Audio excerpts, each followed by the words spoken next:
Hello everyone, myself Anurag Singh. So today I'm going to take a very important class. This class is on major amendments to the Constitution of India.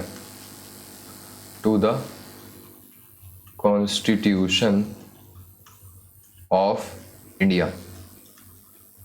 Okay इसके ऊपर ये class है. ये class बहुत important है because this comes in all the exams. Okay B it your CLAT और AILET और MHCET, your JMI, CUET और जितने भी प्राइवेट कॉलेजेस के एग्जाम होते हैं उन सब में ये चीज आती है. ओके तो क्लास शुरू करने से पहले let me introduce my self. My name is Anurag Singh. I have secured around 4000 rank in CLAT, AIR 13th in MHCET law, AIR 22 in JMI law and 89.92 percentile in CUET. Currently I am pursuing my BLLB at Government Law College Mumbai, that is GLC Mumbai. Okay, this is my Telegram channel, that is Udgam Law with Anurag. Join this channel to get regular updates of the classes as well as materials या आप बोल सकते हो notes of the classes. Okay, apart from this I also send your daily reading topics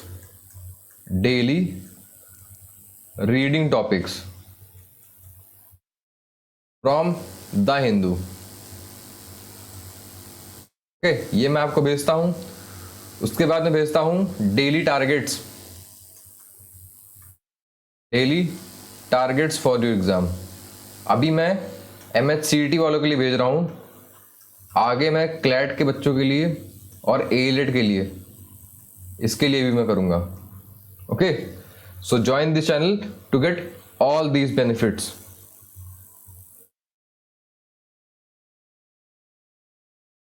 तो देख लेते हैं हम कि क्लैट क्वेश्चंस कैसे पूछता है इन द एग्जाम. तो भाई क्लैट बहुत कनेक्ट करके चीज़ों को पूछता है. ओके तो हमें अपने टॉपिक को बहुत अच्छे से डीपली पढ़ना होगा.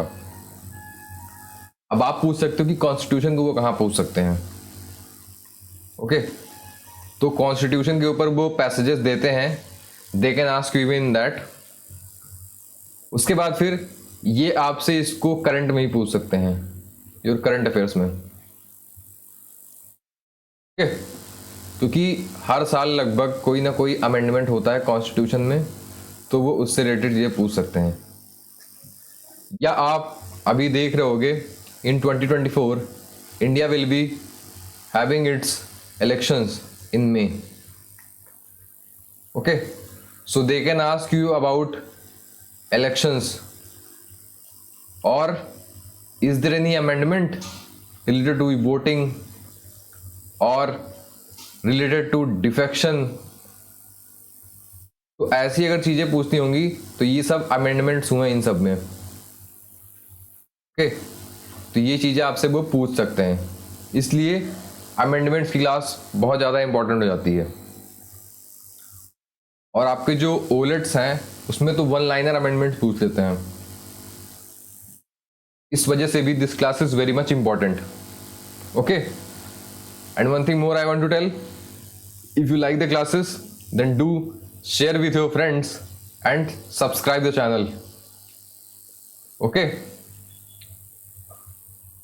तो चलते हैं भाई अपने अगली क्लास पे, अपनी क्लास पे. आज की क्लास है most important amendments to the Constitution of India. Okay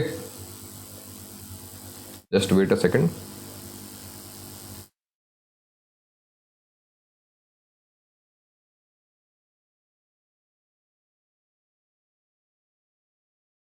अब हम देख लेते हैं कि अमेंडमेंट्स होते कौन कौन से हैं, मतलब कितने टाइप के अमेंडमेंट्स होते हैं. तो रफली 4 तरीके के बोलते हैं. वैसे कुछ लोग 3 बोलते हैं, कुछ 4 बोलते हैं, तो 4 तरीके के देखेंगे. तो वो है आपका पहला होता है simple majority. Okay, second is your absolute majority. Third is your special majority and fourth is your effective majority.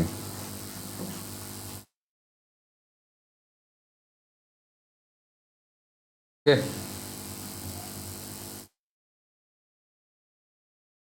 Simple majority में क्या होता है, 50% of the total members present and voting. Okay, तो सिंपल मेजॉरिटी में क्या होता है कि 50% जो टोटल मेंबर्स हैं ऑफ द हाउस उनकी प्रेजेंट और वोटिंग देखते हैं हम। Okay, this thing you should no, इसको हम बोलते हैं सिंपल मेजॉरिटी। अब हम देख लेते हैं अपनी एब्सोल्यूट मेजॉरिटी को।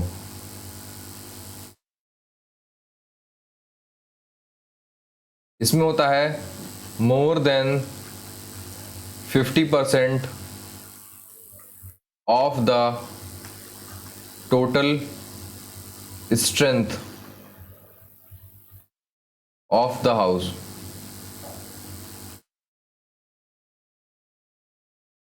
ओके, इसको बोलते हैं एब्सोल्यूट मेजॉरिटी।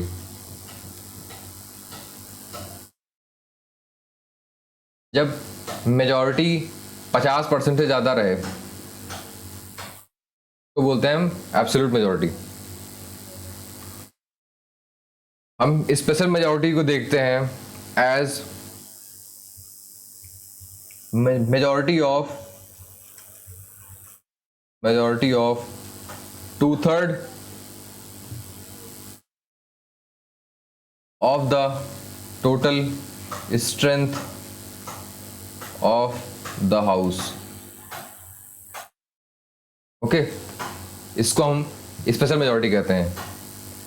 अगर आपको कहीं 2/3 दिख जाए और मोर दिख जाए, उससे आप देख लेना कि वो स्पेशल मेजॉरिटी है। ओके, तो this thing you should no. कभी कभी होता है कि स्पेशल मेजॉरिटी चाहिए plus half of the states की रेटिफिकेशन चाहिए होती है। ये किस केस में चाहिए होती है, जो बहुत इंपॉर्टेंट इश्यूज होते हैं, जैसे आपके कुछ प्रीएम्बल में चेंज करना हो या आपके फंडामेंटल राइट्स में कुछ चेंज करना हो।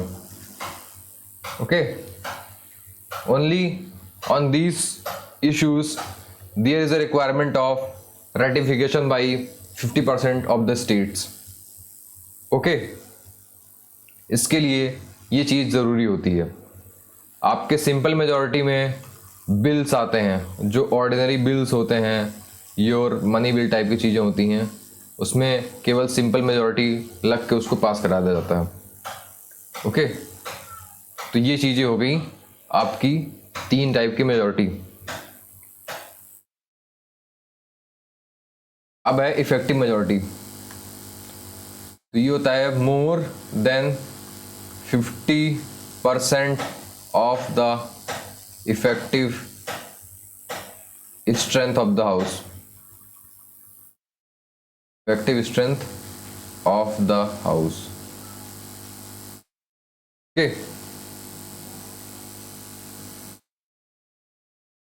इफेक्टिव को कैसे हम देखते हैं? इफेक्टिव स्ट्रेंथ को जो लोग प्रेजेंट होते हैं हाउस में उनको देखते हैं।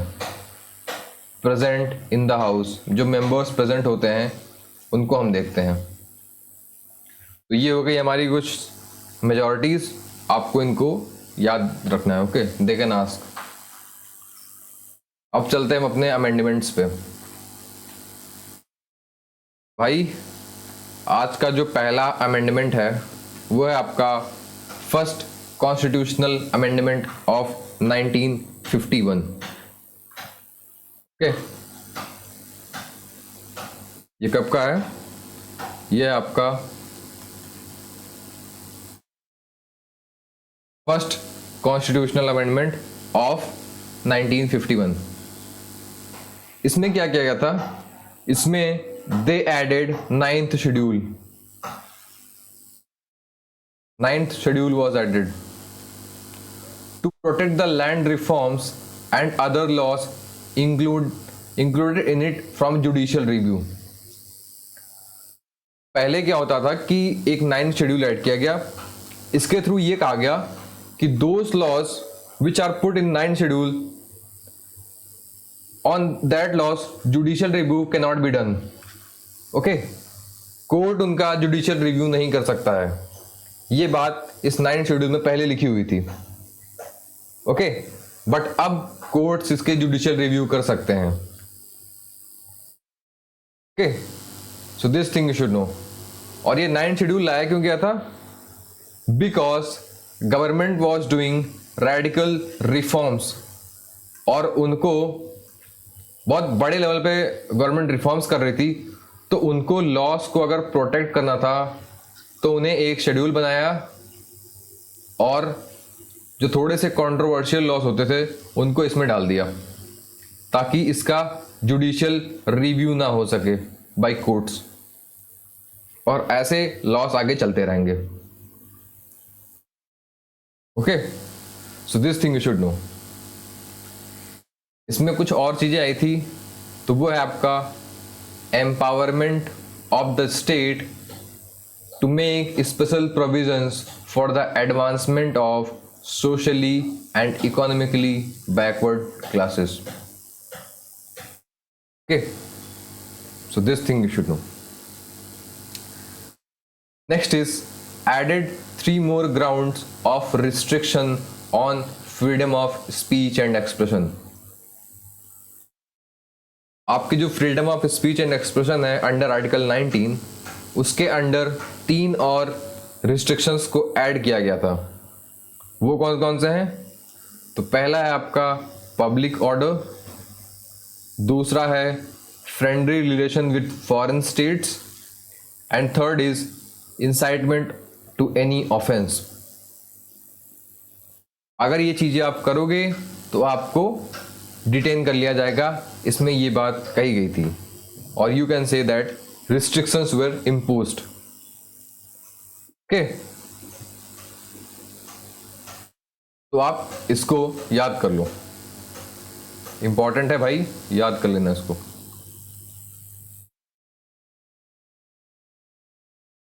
Next is your 7th schedule. ये बात करता है आपकी abolition of the existing classification of states into categories A, B, C, D। पहले स्टेट्स जो इंडिया में थी उनको A, B, C, D category में डिवाइड किया गया था। Okay, on the basis of importance.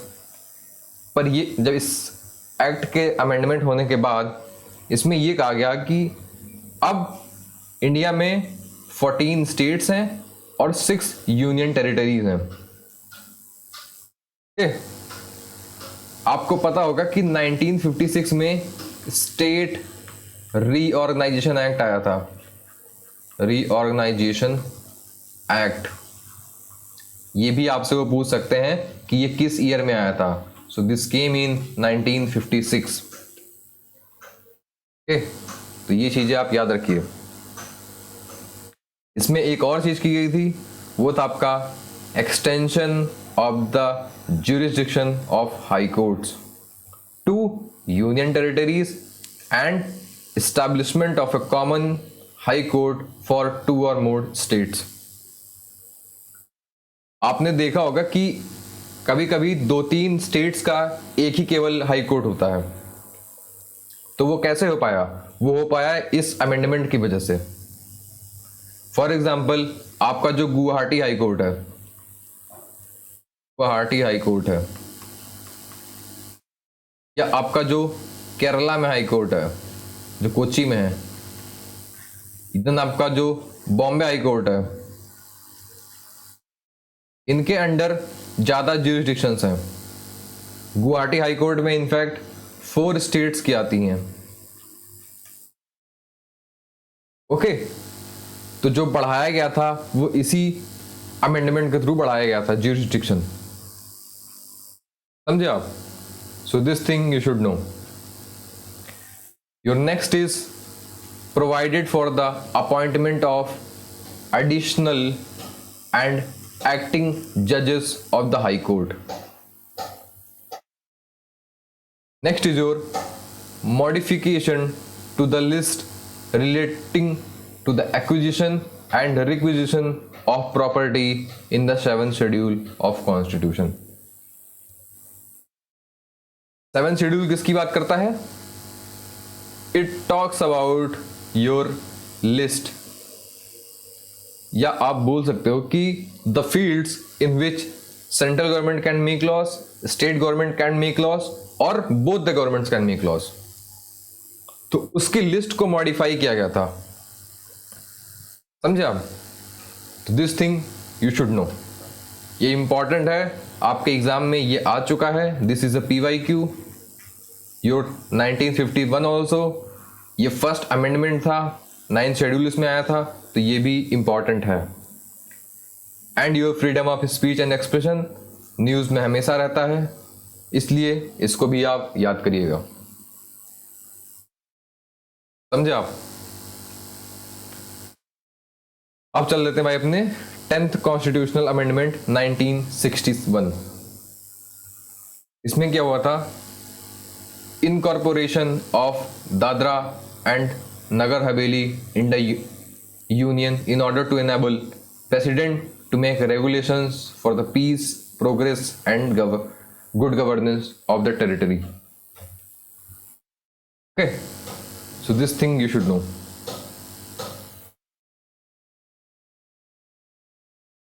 Goa form किस ईयर में हुआ था ये आप मेरे को बताओगे। गोवा जो स्टेट हमारी, ये किस ईयर में बनी थी? This thing you will tell me either in the comment section or in the group. Okay, ये पूछ सकते हैं आपसे। Next is your 15th Constitutional Amendment 1963. इसमें क्या किया गया था? इसमें the High Courts were enabled to issue writs to any person or authority even outside its territorial jurisdiction. okay? इसमें हाई कोर्ट की पावर को बढ़ा दिया गया था। If the cause of action arose within its territorial limits, समझे आप?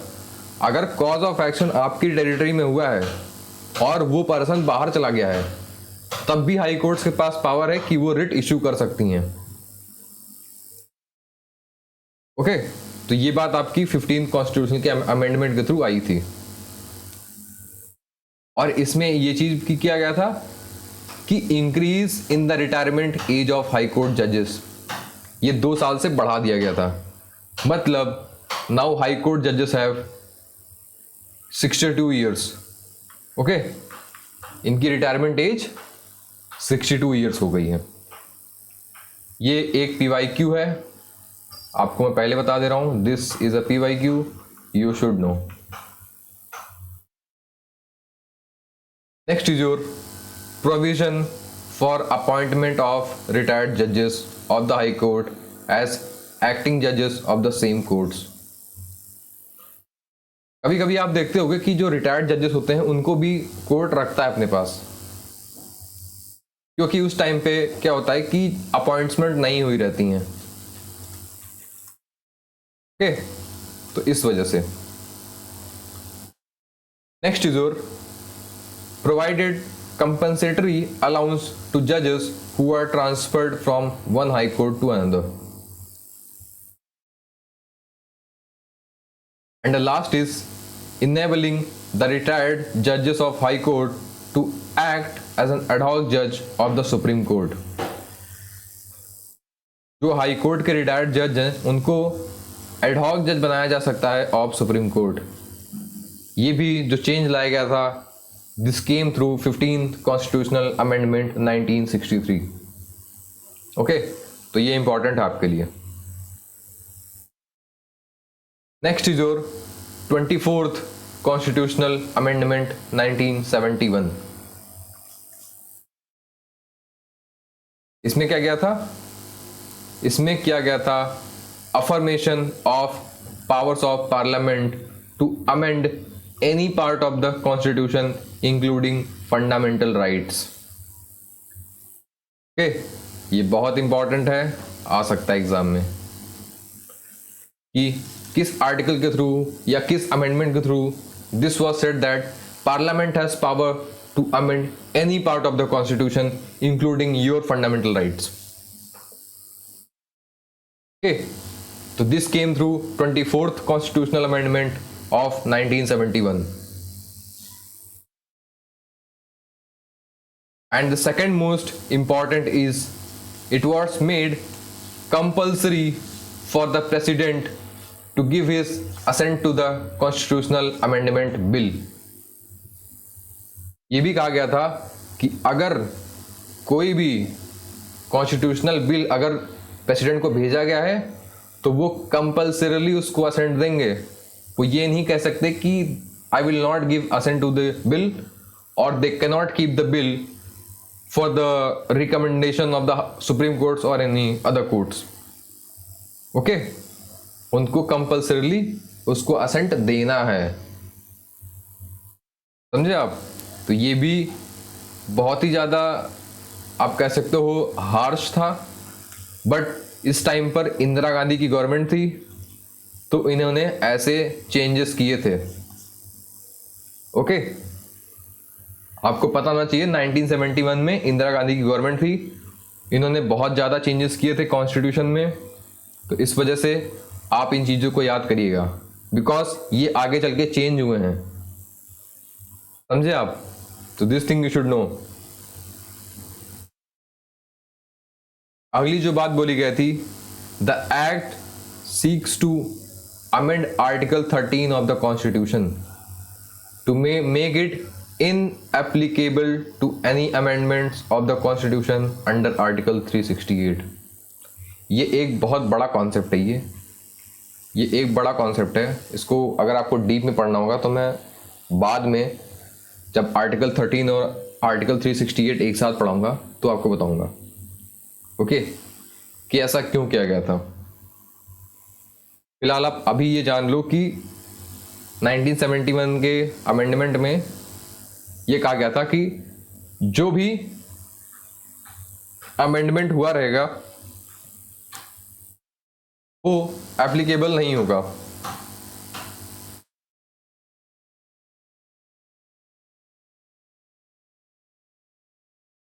समझा?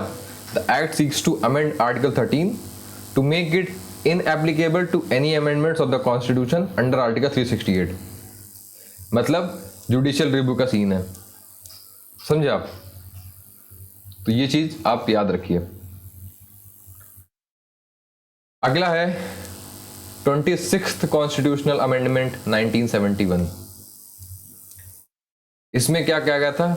इसमें कहा गया था permission of article 291 and 362 and insertion of new article 361 that state recognition granted to rulers of Indian state to seize and privy purse to be abolished। पहले जो प्रेवी purse मिलता था जो रूलर्स थे इंडियन स्टेट्स के, उसको खत्म कर दिया गया था, समझे आप? प्रीवी पर्स में क्या होता था कि गवर्नमेंट पैसा देती थी, government was giving money to the rulers who merged their kingdom with India, kingdom with India, समझे आप? इसमें ये कहा गया था कि जो भी रूलर्स थे उस टाइम पे इंडिया के, आपको पता है कि इंडिपेंडेंस के टाइम पे 500 से ज़्यादा जागीरें थी। ओके, तो इनको जब मर्ज किया गया था तो ये कहा गया था कि that we will give you private purse, इसके अंदर आपको पैसा मिलेगा। तो ये चीज़ चलती चली आ रही थी फ्रॉम 1947 टू 1971, और यहाँ पर इंदिरा गांधी ने आया और बोला कि अब हम इस चीज़ को ख़त्म करेंगे, बिकॉज इससे बहुत सारा पैसा इंडियन गवर्नमेंट का इन रूलर्स के पास जा रहा है। ओके, तो इस वजह से इसको ख़त्म कर दिया गया था। This thing you should no.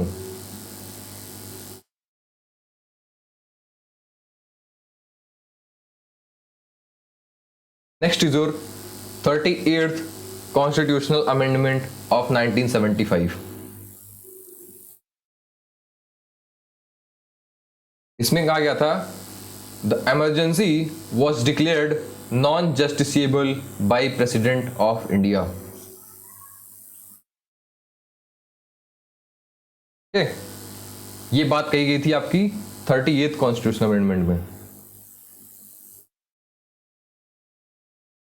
दूसरी बात ये भी कही गई थी the promulgation of ordinances by the president, governors and administrators of UT was made non-justiciable। समझे आप? तो इमरजेंसी को नॉन जस्टिसेबल कहा गया था, ऑर्डिनेंसेस को जो प्रमलगेट करते हैं गवर्नर, प्रेसिडेंट या एडमिनिस्ट्रेटर, उसको भी नॉन जस्टिसेबल बोला गया था। And the third is empowerment of the president to declare different proclamations of national emergency on different grounds simultaneously। President emergency के लिए डिफरेंट ग्राउंड्स दे सकता है, ये डिक्लेयर करेंगे प्रेसिडेंट। इसकी बात कही गई थी आपकी 38th कॉन्स्टिट्यूशनल अमेंडमेंट में। ऑर्डिनेंस की बात किस आर्टिकल में की गई है ये जान लो आप। जो प्रेसिडेंट जो ऑर्डिनेंस प्रमलगेट करते हैं, this is under article 123 and governor it's article 213। आप गवर्नर या एडमिनिस्ट्रेटर बोल सकते हो। Okay, next is your emergency. Emergency के लिए 3 आर्टिकल बहुत इंपॉर्टेंट है। पहला है आर्टिकल 352, देन 356, देन 360। पहला है नेशनल इमरजेंसी, दूसरा है स्टेट इमरजेंसी और presidents rule, and third is your financial emergency. National emergency अभी तक कितनी बार लग चुकी है? तो ये अभी तक केवल लगी है 3 बार। प्रेसिडेंट रूल्स बहुत बार लग चुका है, तो इसको आपको याद करने की जरूरत नहीं है। Third is your financial emergency, ये अभी तक एक भी बार नहीं लगी है, तो ये भी आप जान लीजिएगा। इवन 1991 में भी नहीं लगी, 2008 में भी नहीं लगी। Okay, so this thing you should know. Next is your 48th constitutional amendment. ये बहुत इंपॉर्टेंट है, आप इसको याद कर लीजिएगा। इसमें बहुत ज़्यादा चेंजेस किए गए थे उस टाइम पे, तो this thing you should no. Even we call it as mini constitution। mini constitution, ये भी PYQ है भाई कि which constitutional amendment is called mini constitution। ये कहा गया था आपका 42nd constitutional amendment act of 1976। इसमें बहुत चेंजेस किए गए थे, ये बहुत इंपॉर्टेंट भी है, तो इसको आप याद कर लीजिएगा। तो शुरू करते हैं इसको। तो इसके थ्रू प्रीएम्बल में 3 वर्ड्स यूज ऐड किए गए थे। ओके, वो क्या क्या थे? तो वो था आपका पहला था सोशलिस्ट, कि इंडिया एक सोशलिस्ट कंट्री होगा। दूसरा था सेकुलर, मतलब गवर्नमेंट किसी रिलीजन की तरफ फेवर नहीं दिखाएगी। गवर्नमेंट इज लाइक वो सारे रिलीजन को एक जैसा दिखेगी। Okay, and third is your integrity. Okay, तो ये 3 वर्ड्स इंडियन प्रियम्बल में या प्रियम्बल ऑफ द कॉन्स्टिट्यूशन में ऐड किया गया था। ओके, तो ये बहुत इंपॉर्टेंट है। Then is your fundamental duties were added. आपको पता है कि अभी क्या है कि फंडामेंटल राइट्स थे आपके पार्ट 4 में, फिर आपका तुरंत पार्ट 5 आ गया था यूनियन, बट 1976 में आपको फंडामेंटल ड्यूटीज भी ऐड किए गए कि भाई आपकी राइट्स हैं तो आपकी कुछ ड्यूटीज भी हैं। ये नहीं कि आप केवल राइट्स एंजॉय करोगे, आपको कुछ ड्यूटी नहीं है, आप जो मर्जी वो करो, ऐसा नहीं होगा। तो इसमें फंडामेंटल ड्यूटीज भी ऐड की गई थी। ओके, और ये था आपके पार्ट 4A, इंपॉर्टेंट है।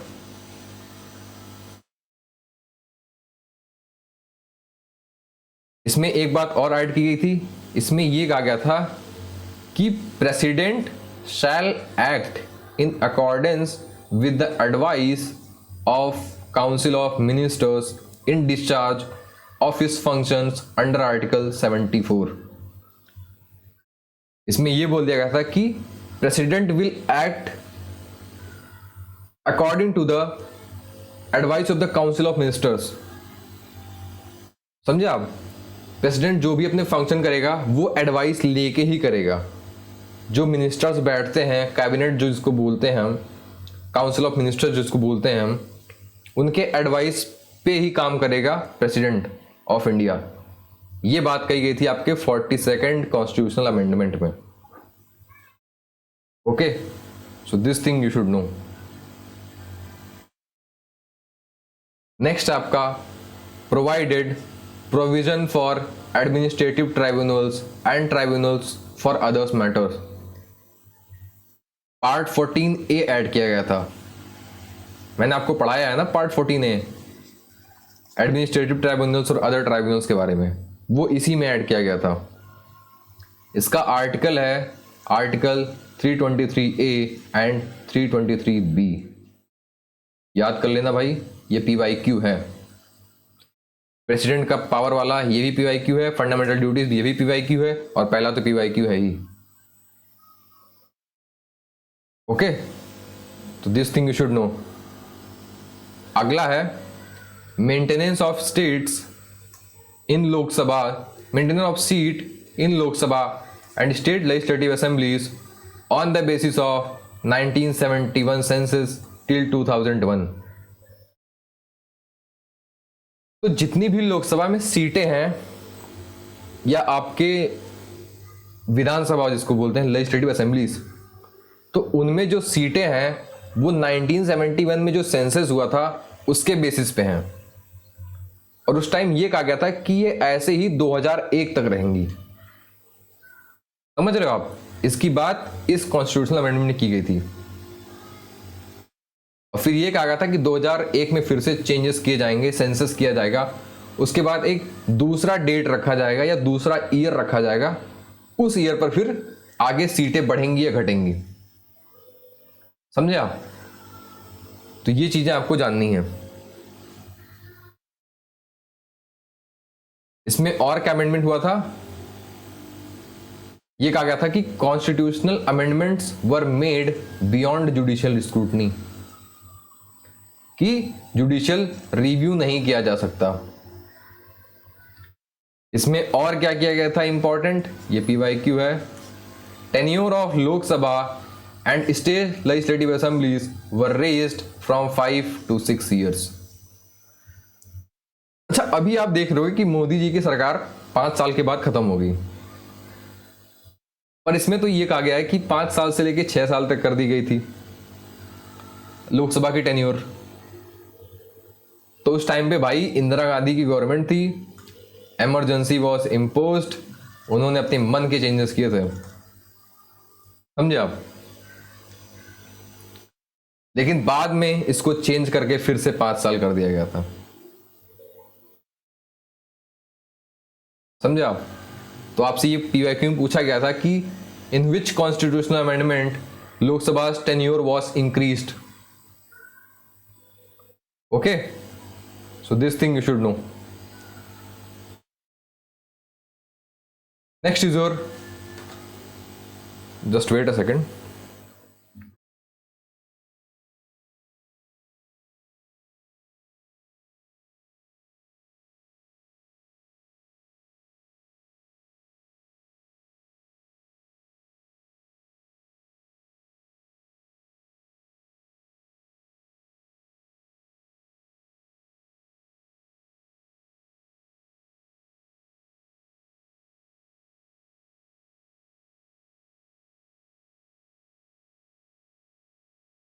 Next is your, as long as certain fundamental rights are violated, law enacted to implement directive principles cannot be deemed invalid by the courts. ये बात की गई थी इस अमेंडमेंट में. इसमें 3 डीपीएसपी भी ऐड किया गया था. ओके, वो कौन कौन थे आपके? वो था आपका equal justice and free legal aid. इसकी बात की गई थी आपकी इस अमेंडमेंट में. Then your participation of workers in management of industries and protection of environment, forest and wild life. तो ये 3 इंपॉर्टेंट डीपीएसपीज इसमें ऐड की गई थी. Okay, so this thing you should know. Next is your facilitating the proclamation of national emergency in the part of territory of India. ये भी इसमें कहा गया था. Then your extension of one time duration of the president rules in a state from 6 months to 1 year.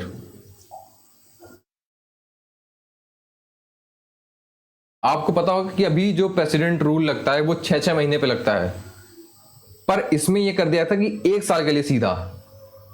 समझ रहे हो आप? अगर प्रेसिडेंट रूल लगा तो सीधे ये 1 साल के लिए लगेगा, फिर उसके बाद अगर बढ़ाना होगा तो बढ़ेगा. तो ये चेंजेस किए गए थे उन्होंने. ये इंपॉर्टेंट है, ये इंपॉर्टेंट है.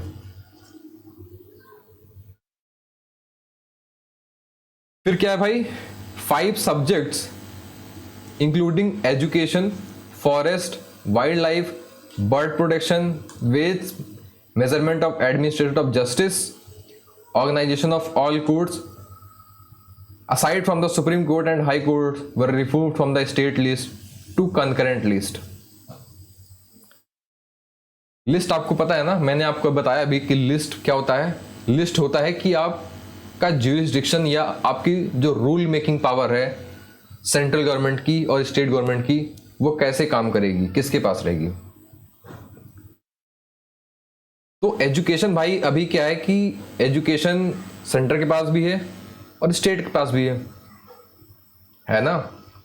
फॉरेस्ट में सेंटर भी इंटरफेयर करता है, स्टेट्स भी इंटरफेयर करती हैं, पर पहले ये चीज केवल स्टेट के पास थी. फिर इसको कंकरेंट लिस्ट में ला दिया गया, और कंकरेंट लिस्ट में both central government as well as state governments both can make power make laws.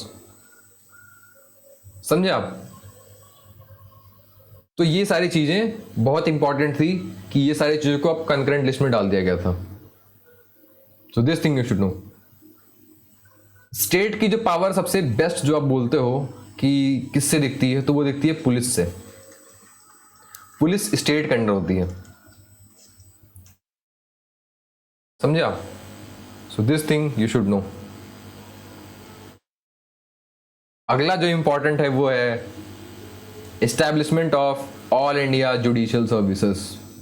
बहुत इंपॉर्टेंट है भाई, इसको आप याद कर लीजिएगा. ओके, सो ये थे 42nd कॉन्स्टिट्यूशनल अमेंडमेंट के चेंजेस. अब अगला देख लेते हैं 47th constitutional amendment 1978.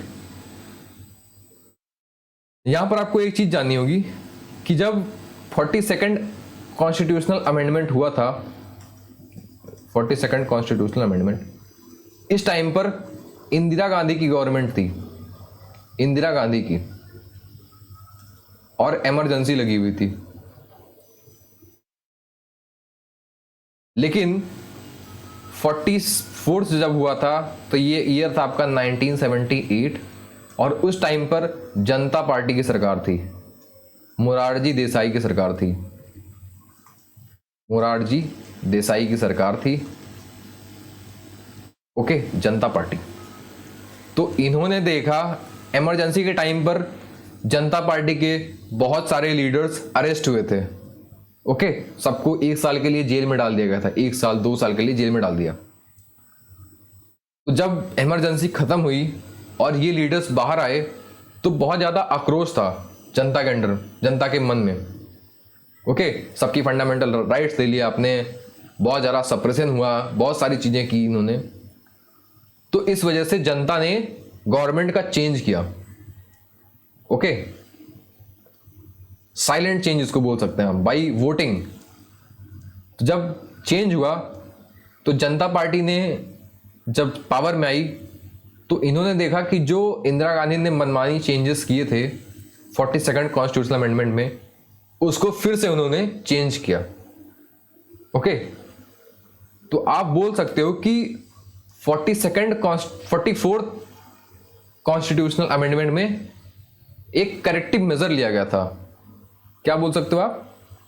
Corrective major बोल सकते हो आप इसको, बिकॉज 42nd कॉन्स्टिट्यूशनल अमेंडमेंट में जो भी मनमानी चीजें बदली गई थी उसको सही किया गया था 44th कॉन्स्टिट्यूशनल अमेंडमेंट में। इसलिए आप इस बात को जानो कि 76 और 78 वाले अमेंडमेंट्स में क्या चेंज है, समझे आप? तो देख लेते हैं हम कि 44th कॉन्स्टिट्यूशनल अमेंडमेंट में चेंजेस क्या हुए थे। तो इसने क्या किया था कि some powers of the supreme court and high courts were restored. Okay, दूसरा है replacement of term internal disturbance with armed rebellion in respect of national emergency. जब इंदिरा गांधी ने इमरजेंसी लगाई थी तो उन्होंने इंटरनल डिस्टर्बेंस का हवाला दिया था। She said that there is an internal disturbance in the country, so I am using imposing this national emergency. तो 1978 में जब अमेंडमेंट हुआ तो इसमें यह कहा गया कि इंटरनल डिस्टर्बेंस का बहाना देके तो कोई भी इमरजेंसी लगा सकता है, तो इसको अब स्पेसिफिक करने की जरूरत है। तो इसमें यह कहा गया कि जब आर्म्ड रेबेलियन हो रहा हो आपके देश में तब आप लगाइए नेशनल इमरजेंसी, समझे आप? तो इसलिए ये PYQ है, ये पूछा गया है, इंपॉर्टेंट है आपके लिए कि कौन से अमेंडमेंट में internal disturbance was removed and armed rebellion was added. Okay, तो ये चीजें आप देख लीजिएगा। फिर अगला क्या बोला गया कि made the president declare a national emergency only on the written recommendations of the cabinet. Cabinet अगर लिखित में देगा तभी आप नेशनल इमरजेंसी लगाओगे। ये नहीं हुआ कि PM आए बोल के चले गए, अरे सर जरा इमरजेंसी लगा दो, हमें थोड़ा सा पावर अपना यूज करना है, ऐसे करके नहीं। और ये भी कहा गया था कि जब कैबिनेट रिटर्न देगी तब ये इमरजेंसी लगाई जाएगी। Okay, so this thing you should know. अगला इंपॉर्टेंट जो किया गया था वो था आपका deletion of right to property from the list of fundamental rights and making it a legal right. पहले कॉन्स्टिट्यूशन में अंडर आर्टिकल 19(1)(f इसके अंडर right to property was a fundamental right. इसको चेंज कर दिया गया to a legal right under article 300(a)। तो ये जो आर्टिकल ऐड किया गया था ये 44th कॉन्स्टिट्यूशनल अमेंडमेंट के थ्रू ऐड किया गया था। 44th constitutional amendment of 1978। ये बहुत इंपॉर्टेंट है, याद कर लेना भाई, ये PYQ है। मैं आप लोगों को बार बार कहता हूं कि जहां पर मैं डबल स्टार या PYQ लिख रहा हूं उसको याद कर लेना, क्योंकि ये पूछे हुए क्वेश्चंस हैं। इसमें एक और बड़ा चेंज किया गया था, ये था provided that fundamental rights guaranteed bye article 20 and 21 cannot be suspended during national emergency. आपका 21 और 20 जो फंडामेंटल राइट है ये इमरजेंसी के टाइम भी सस्पेंड नहीं होगा, समझे आप। Right to life and personal liberty जो आपका 21 में दिया हुआ है, और जो आपका 20 में दिया हुआ है ex post facto law, double jeopardy and self incrimination, ये दोनों आर्टिकल्स आपके या दोनों राइट्स आपके सस्पेंड नहीं होंगे, समझे आप। ये बात इस आर्टिकल में की गई थी, बहुत इंपॉर्टेंट है, ये भी PYQ है, समझे आप। अगला है 51st कॉन्स्टिट्यूशनल अमेंडमेंट ऑफ 1984। इसमें क्या क्या था, provision for reservation of seats in Lok Sabha for scheduled tribes in Meghalaya, Arunachal Pradesh, Nagaland and Mizoram, as well as in legislative assemblies of Meghalaya and Nagaland. ये कम पूछा गया है, ये आपसे पूछते नहीं है, बस इंपॉर्टेंट थोड़ा सा था कि रिजर्वेशन हो रहा है ST कम्युनिटी के लिए, STs के लिए, तो इस वजह से आप याद कर लीजिएगा।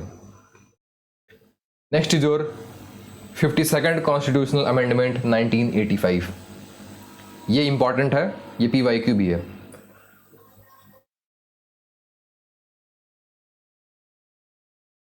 इसमें क्या किया गया था, इसमें आपका एंटी डिफेक्शन लॉ ऐड किया गया था, मतलब your 10th schedule was added, okay. और अभी तो भाई इलेक्शन का माहौल चल रहा है, तो आपसे ये क्वेश्चन पूछ लें, इसके चांसेस ज्यादा हैं, समझे आप, तो इस वजह से आप इसको याद कर लीजिएगा। The act provided for the disqualification of members of parliament and state legislatures on the ground of defection, okay. और 10th शेड्यूल को ऐड किया गया था। अच्छा, डिफेक्शन किसको बोलेंगे हम, डिफेक्शन हम उसको बोलेंगे जब एक MP या एक MLA अपनी पार्टी छोड़ के दूसरी पार्टी को ज्वाइन कर ले, समझे आप, उसको हम डिफेक्ट करना बोलते हैं, डिफेक्शन बोलते हैं। तो इससे क्या होता था कि पहले होता था कि गवर्नमेंट को अगर अनस्टेबलाइज करना है तो किसी MP या MLA के ऊपर जो गवर्नमेंट होती थी वो बहुत पावर लगाती थी, प्रेशराइज करती थी, तो इससे कुछ लोग MPs और MLAs टूट जाते थे। आप आम भाषा में बोलते ना कि MP टूट गया, टूट के दूसरी पार्टी ज्वाइन कर ली, तोड़ के ज्वाइन कर ली, तो इसको बोलते थे कि पार्टी तोड़ना, आम भाषा में इसको पार्टी तोड़ना बोलते थे कि पार्टी को तोड़ दो। तो उसको उससे बचाने के लिए ये चीज़ें की गई थी, ये गवर्नमेंट भी करती थी, ये ऑपोजिशन भी करती थी, बिकॉज ऑपोजिशन ये चाहते थे कि उनकी सरकार बन जाए और गवर्नमेंट चाहती थी कि उनको ज़्यादा से ज़्यादा मेजॉरिटी मिल जाए, समझ रहे हो। आप पार्टी से डिफेक्ट करिए, आपको हम मंत्री बना देंगे, समझे। तो वो बातें पहले की जाती थी, तो उसको अवॉइड करने के लिए, एक स्टेबल गवर्नमेंट देने के लिए इसको ऐड किया गया था, इस वजह से ये बहुत इंपॉर्टेंट है, गेटिंग। अगला है 61st constitutional amendment 1989, very important, also a PYQ। इसमें क्या किया गया था कि वोटिंग एज को कम कर दिया गया था from 21 to 18 for Lok Sabha and assembly elections. अभी एक लड़का जो 18 साल का हो जाता है वो अपने लिए अपनी सरकार को इलेक्ट करने के लिए वोट करता है। पहले ये राइट या लीगल राइट बोल सकते हैं, ये उसके पास 21 ईयर्स पहुंचने के बाद होता था, पर इसको 18 कर दिया गया था, तो इसलिए ये इंपॉर्टेंट है। This thing you should know. अगला है 69th कॉन्स्टिट्यूशनल अमेंडमेंट 1991। ये भी बहुत इंपॉर्टेंट है, ऑल्सो अ PYQ। इसमें दिल्ली को चेंज करके national capital territory of Delhi बोला गया था। NCT दिल्ली बोलते हैं इसको, NCT Delhi. Okay. Along with the provision of a 70-member assembly and 7-member councils of ministers of Delhi। समझे आप? रुको मैं इसको आपको अच्छे से समझाता हूं। अभी तक क्या है कि जो हमारी, चाहे आपका हो गया सेंट्रल गवर्नमेंट या हो गया आपका स्टेट गवर्नमेंट, इसमें आप जो मंत्री बनते हैं वो बनते हैं आपके 15% ऑफ टोटल स्ट्रेंथ। इसमें आप 15% लोगों को आप मंत्री बना सकते हो। ये है आपका 15%, इसमें भी टोटल स्ट्रेंथ। पर दिल्ली के लिए ये एप्लीकेबल नहीं है क्योंकि दिल्ली स्टेट भी नहीं है, तो इसलिए केवल फॉर ओनली दिल्ली ये रूल है कि यहां पर केवल 10% of total strength he minister बन सकता है। मतलब अगर आपके पास 70 MLA हैं पूरे हाउस में, तो 70 का 10% केवल 7 मिनिस्टर्स ही बन सकते हैं। समझे आप? अब 452 अगर लोकसभा में मेंबर्स हैं तो इनका 15% मिनिस्टर बन सकता है।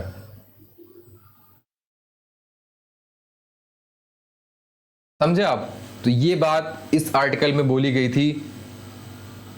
इस अमेंडमेंट में बोला गया था your 69th constitutional amendment act of 1991।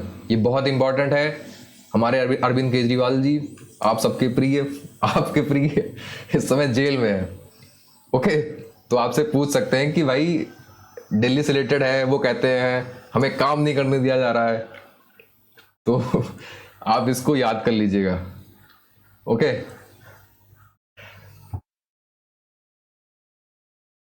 मेरे को हंसी आ रही अरविंद केजरीवाल को सोच के। ओके, तो ये चीजें कही गई थी इस 69th constitutional amendment act of 1991 में। ओके, वैसे आम आदमी पार्टी के बहुत सारे नेता जेल में हैं। ऑलमोस्ट 10% उनकी जो मंत्री बोलते हैं वो जेल में हैं। अभी एक उनके जो राज्यसभा के मेंबर हैं वो अभी बाहर आए हैं, संजय सिंह। बाकी सत्येंद्र जैन और चीफ मिनिस्टर ये दिल्ली में हैं। वो कहते हैं कि हम अपनी दिल्ली की सरकार जेल से चलाएंगे। दिल्ली की जो गवर्नमेंट है वो बोलते हैं हम जेल से चलाएंगे। अरे भाई कैसे चलाओगे, जनता बाहर है। ठीक है, तो ये हो गया आपका 69th कॉन्स्टिट्यूशनल अमेंडमेंट। अगला है 73rd और 74th। भाई यहां तक मैं करूंगा, फिर आगे के अमेंडमेंट में नेक्स्ट क्लास में कर लूंगा। ओके, क्योंकि इन दोनों में आपके सारे शेड्यूल्स खत्म हो जाएंगे, इस वजह से मैं यहां तक करना चाह रहा हूं। तो 73rd कॉन्स्टिट्यूशनल अमेंडमेंट हुआ था 1992 में। इसमें पंचायती राज इंस्टीट्यूशंस ऐड किए गए थे under 11th schedule. Okay, it enumerated the power and function of Panchayati Raj institutions. Okay,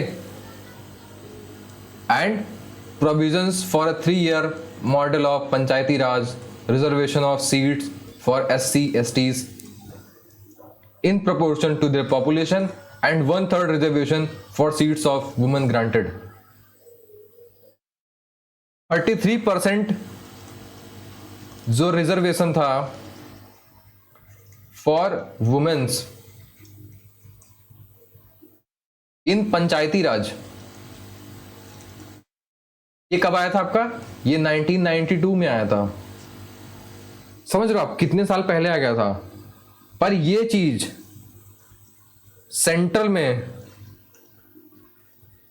and state में लागू करने में इनको रफली कितना बोल सकते हो आप? 30 साल लग गए। 30 साल नहीं बोल सकते इसको आप, 24 ईयर्स इधर ले लो और 8 साल लगभग इधर ले लो, बोल सकते 30 साल तो बोल ही सकते हैं। 30 साल से ज्यादा इनको लगे हैं, ठीक है। तो 30+ ईयर लग गए और इन 2023 फाइनली दे ब्रॉट दिस। जो आपका लास्ट कॉन्स्टिट्यूशनल अमेंडमेंट है 106th कॉन्स्टिट्यूशनल अमेंडमेंट, इसमें आपका ये चीज central level and state level पर ऐड की गई थी। ये भी आपके लिए इंपॉर्टेंट है और वो भी इंपॉर्टेंट है, 73rd एंड योर 106th। और आज का जो लास्ट अमेंडमेंट मैं पढ़ाने वाला हूं वो है आपका 74th कॉन्स्टिट्यूशनल अमेंडमेंट। इसमें आपको constitutional status and protection of urban local bodies, ये आपका है 12th शेड्यूल, और ये है आपका 11th schedule.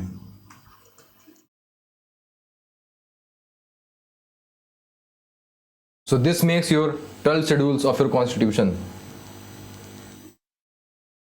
For this purpose, the amendment was added a new part, that is part 9A for municipalities. समझ रहे हो आप? जो पार्ट 9A ऐड किया गया था ये 1992 में ऐड किया गया था।